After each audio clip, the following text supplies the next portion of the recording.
बहुत समय पहले हिमालय के जंगलों में एक बहुत ताकतवर शेर रहता था। एक दिन उसने 12 सिंघे का शिकार किया और खाने के बाद अपनी गुफा को लौटने लगा। अभी चलना ही शुरू किया था कि एक शियार उसके सामने दंडवत करता हुआ उसके गुणगान करने लगा। उसे देख शेर ने पूछा, अरे तुम ये क्या कर रहे हो? हे जंगल के राजा, मैं आपका सेवक बनकर अपना जीवन धन्य करना चाहता हूँ। कृपया मुझे अपने शरण में ले लीजिए और अपनी सेवा करने का अवसर प्रदान करिए। शियार बोला।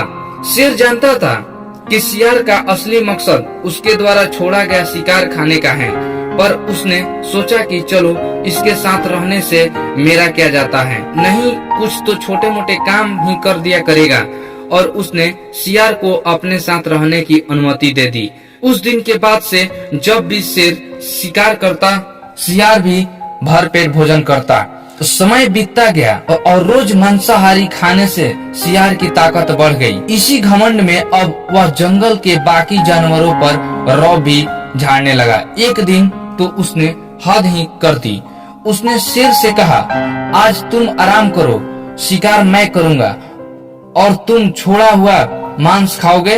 शेर यह सुन बहुत क्रोधित हुआ, पर उसने अपने क्रोध पर काबू करते हुए शियार को सबक सिखाना चाहा। शेर बोला, यह तो बहुत अच्छी बात है, आज मुझे भैंसा खाने का मन है, तुम उसी का शिकार करो। शियार तुरंत भैंसों की झुंड की तरफ निकल पड़ा और दौड़ते हुए एक बड़े से भैंसे पर झपटा। भैंसा सतर्क था, उसने तुरंत अपनी सींग घुमाई और शियार को दूर पटक दिया। शियार की कमर टूट गई और वह किसी तरह खिसकते हुए शेर के पास वापस पहुंचा। शेर बोला, क्या हुआ, भैंसा कहाँ है? हुजूर मुझे क्षमा कीजिए, मैं बहक गया था और खुद को आपके बराबर समझने लगा था। शियार गिड़गिड़ाते हुए बोला।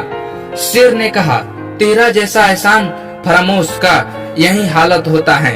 मैंने तेरे ऊपर दया करके तुझे अपना साथ रखा और तू मेरे ऊपर ही घोष जमाने लगा। और ऐसा कहते हुए शेर ने अपनी एक ही प्रहार में शियार का खात्मा कर दिया। दोस्तों, इस कहानी से यही सीख मिलती है कि गुरु के ज्ञान लेने के बाद आप कितना भी तेज हो जाओ, उनका कभी तुलना अपने से नहीं करना चाहिए। गुरु भगवान समान होते हैं। दोस्तों, अगर आप ऐसी कहानी देखना पसंद करते हैं तो प्लीज इस चैनल को सब्सक्राइब करें। धन्यवाद।